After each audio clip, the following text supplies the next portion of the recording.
রংমহলে থাকবারে বন্ধু পালঙ্কে শুইয়া, কোন সন্ধানে আজরাইলে ঢুকিবে আসিয়া। পিরিত করতে আইতো না, পিরিত করতে আজরাইলে একবার আইব রুহুডা নিবার লাগিয়া।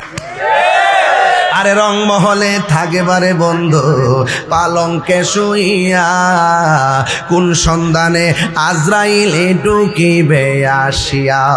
দুয়ারে প্রহরী থইয়া প্রবেশ করল কেমনে, আর কি দেখা হবে রে এখতিয়ার প্রবাসী জীবনে। এই এখতিয়ারপুরে আজরাইল আইসেনি,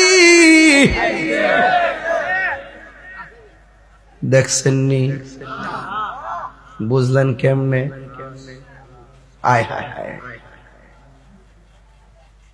হায় হায় হায় বাজান, দাদার যে আনুষ্ঠানিকতা এটা কিন্তু আমার জন্য অপেক্ষা করতেছে। বাপের যে আনুষ্ঠানিকতা এটা আপনার জন্য অপেক্ষা করতেছে। আপনার বাপটা যখন মারা গেছে মাইক দিয়ে বলছে একটি সুখ সংবাদ, আপনি অপেক্ষা করেন, আপনার আওয়াজও বাজবে। বাপটা যখন মারা গেছে কাফনের কাপড় বাজাতে অপেক্ষা করেন, আপনার জন্য রেডি হয়েছে। রংটা কি? আর যেরকম রংটা কি?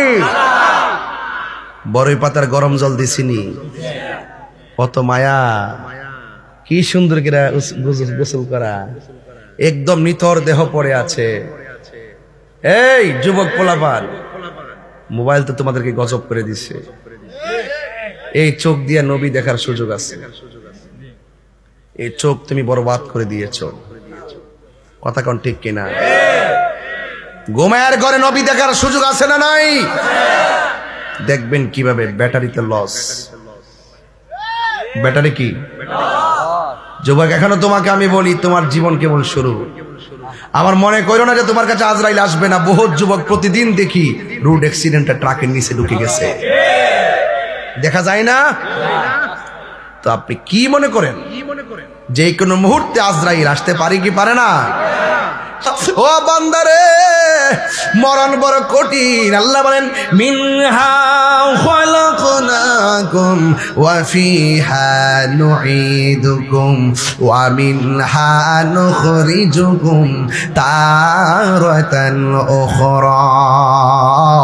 আল্লাহ রাব্বুল আলামিন মাটি থেকে আমাদেরকে সৃজন করেছেন, আবার এখানে আমাদেরকে দাফন হতে হবে। আমার নবী আপনার নবী বলে মরণ বড় কঠিন। মৃত্যুর সময় গলাটা শুকায়া যায়, গলাটা এমন ভাবে শুকায়া যায় 7 সমুদ্র 13 নদীর পানি মুখে দিলে পানি তৃষ্ণা মিটে না। আমার ডানে মা বসা আছে, আমার পাশে বাবা বসে আছে। বন্ধুরে আমার, ও এখতিয়ার পরের বাবা, ডানে বাপে মা, সামনে মা, পিছনে বাবা, ডাইনে ভাই, পিছনে বোন, এইভাবে মানুষ ঘেরাও করে আমাকে নিয়ে বসে আছে। এত বিশাল বড় আজরাইল আমার কুড়ে ঘরের মধ্যে ঢুইকা কেমনে রুহুটারে সার্জারি করছে। ডানে বামে সবাই বসা, একটা সেকেন্ডের জন্য যারা টের পাই নাই